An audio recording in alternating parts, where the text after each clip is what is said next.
Hey guys, today we are going to be continuing on and up my ladder of welding helmets that I've used. And today we're jumping up a little bit more money and bit better in quality. And today it is the Porter Cable welding helmet. I don't know the name of it. Just this graphic, this more grayish graphic. I know there's like a more black and red graphic. I think is a touch more money. But this one, I think it's about $60 on Tractor Supply. I think that's where you can buy it, or probably on Amazon, I assume. But I think the one place that I did see this on sale was or for sale, not on sale, but for sale, was Tractor Supply for sure. I do know that. And I got this brand new in box at a flea market, so I'm gonna put it on the desk and we'll get to talking about it. So yeah. So here we are, and here it is. So I use this helmet a lot less than my Antra because I really wanted another helmet, and I'll talk about that later on. But I used this one for about 3 months, so I spent, once again, basically every day for 4 hours welding. I put this thing through its paces. You can see a couple spots where some BBs got caught from doing overhead.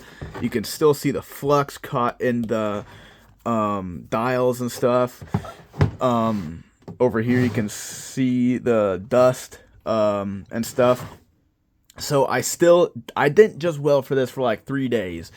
I definitely welded with it a lot. I did some overhead, did a lot of welding with it. More stick. I think I did stick and flux core with this helmet. And I really like it. I didn't get this thing for $60. I did a trade-up challenge with my brother, and I got it for basically $20. But this helmet for $60 is an awesome deal. It is a million times more rigid. Obviously, I'm really flexing it around, but it's a million times more rigid and stable than the Antra. Obviously, if you don't know who sells it, there it is, Porter Cable. And this graphic, I'm not a fan of graphics, but this graphic isn't too bad. I don't mind it, and if you don't know what kind of lens it has, it's auto darkening. The headgear is basically the exact same as the Antra, just maybe a little bit better, and it has these more adjustment. So if you want your face forward or back, I think you can do that with this. I don't know, or you can do something with it. The lens, I'm not gonna take it out because it's once again attached by that cable to that, and this is also, standard grind right there, and then your different shades. And I did use that a bit more extensively. You have to take the whole the auto darkening lens out before you can replace this external lens. 2 arc sensors, strip, solar strip. I didn't change the batteries in this. So yeah, I really like this helmet. It's very nice. I am kind of repeating some of the stuff that I said about the Antra, but this one is just nicer. It's more rigid, and for basically $20-ish more, it's a very nice deal. It's nice, more rigid. The look is very nice. I do, once again, love the dial. It's more of a button than a dial, you could say. So depending on what you're doing, it might be a bit more difficult to grab onto. If you have gloves on, big bulky gloves, but I still really like it. Nice audible click for the grind. I really like it. Love it. It's a definite upgrade, especially for its price. Obviously these are the dials for the headgear. Mine did get loose and it occasionally fall over, but I don't really care about that. I just tighten them up a bit more. I don't know how many batteries it takes. I assume to get that fur out of there. You can test the battery right there, and you got your delay and sensitivity. I can't really see it. This is, I assume these are for the batteries. I don't understand why it would take 2, but if it takes 2, it's fine because, once again, I haven't had to do anything with this. Battery wise, haven't had to do anything with this helmet. Just, you can see the spatter that had ran down it. You can see, like I said, the BBs that have trapped themselves into it. That big one right there. You can see this is basically a brand new lens that I put in. But yeah, I'm glad that I spent a bit more time with this helmet, because I really genuinely like it. It's a very nice deal. I really like it. It's a definite upgrade, and it still has a nice look to it. Like I said in my last video, I'm not the kind of guy is if it doesn't have the greatest looks, I'm not gonna wear it. And this helmet still has some pretty good looks. I like the look of it. Still looks nice. Like I said, the graphic isn't gaudy or like something dumb. Really like the graphic. I do like the fact that they just show off who made it.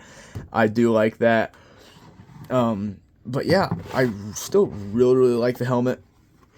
You know, classic dial adjustment. This one, it is a bit easier to pull this out. You just undo these and then it just like rocks out like that, and you don't have to deal with any little tab things like the tab that have that little like slope that you have to push in, like the Antra. Definitely really like that. I've never taken the dial off. I've just taken the lens out to replace the external lens. But yeah, I really like this helmet. I'm spent, once again, quite a bit of time with it. Not near as much as the Antra, but I spent quite a bit of time with it, getting to feel it and understand it. Basically has the exact same auto darkening view. Me personally, unless you have like a super high-end helmet, you're not gonna see any difference with the clarity of the actual auto darkening like lens or filter. Just all looks the same to me. Something that was annoying on this helmet is that if you have it on the highest shade setting, is that, or the sensitivity or something, I had like super high. I can't remember if it was a sensitivity. I had super high or something, and if I looked up to do my overhead, it would detect the lights, and they're not super bright lights that I was welding with. They're obviously LED, but they weren't super like the world's largest flashlight or anything, and it would auto darken. It made it super annoying, especially for stick trying to strike the arc while it was dark. It was just annoying. I have welded overhead with a fixed shade helmet before, so I could still do it, but it was just annoying as I could see for half of it, but once I looked up at the light, couldn't see anything. It was very annoying, because it's just really sensitive. I know that my Antra didn't do it, and now my Miller VSI doesn't do it, so it does make that a little bit of a complaint that I have with this thing, or maybe I was doing it wrong or something. But I still really like this helmet. For its price, it's a very good deal. It's a definite upgrade and improvement upon the Antra. So if you're looking into a helmet, and if you're going to Tractor Supply or you're just on their website, I would suggest getting this helmet. I haven't welded with any Hobart hoods, which would be something that they would be selling at Tractor Supply, but I just know that this helmet is very nice for its price and just in general. It's just really nice. I just love how much sturdier it is. That's probably what this big bump is, to really stiffen up the front. And like this, to stiffen that up. And I feel like because of the graphic, or at least this like shiny glossy finish that's over it, it makes the spatter roll off a bit easier, and then it's a bit stiffer, makes the spatter roll off a bit easier. You know, there aren't near as many spots where it's dug in, which I really like. So yeah, I really like this helmet. Gonna spin back around so we can end the video. So yeah, this helmet is definitely an improvement upon the Antra. And the cheaper hoods, if you don't want to go full on into like the Miller Classic Series, that costs like $125, $120. I think I just know they're at least $100. If you don't want to go full on in, this helmet is definitely a very nice substitute, at least until you want to spend that much more money. This helmet, I know for sure that I could weld an 8-hour day, full week, full like 40-hour work week with this thing. Once again, probably not welding something super not obviously in like a pipeline setting or structural steel or tank building, but this helmet definitely I would wear for production and in factory because it's very nice. It's a bit more rigid, like it doesn't feel near as weak and wibbly as the Antra. This helmet is definitely a bigger improvement, and I could weld with that. I would be much more confident to weld in this for 8 hours a day for 300, however many days in a year, how many days in a week, whatever. I feel confident with this helmet. So yeah, really recommend it. Really like this helmet. I like all the helmets that I own. And this guy is no exception. Really love this helmet. Really recommend him once again. So yeah, that's really all I have to say. So, the next time, see ya.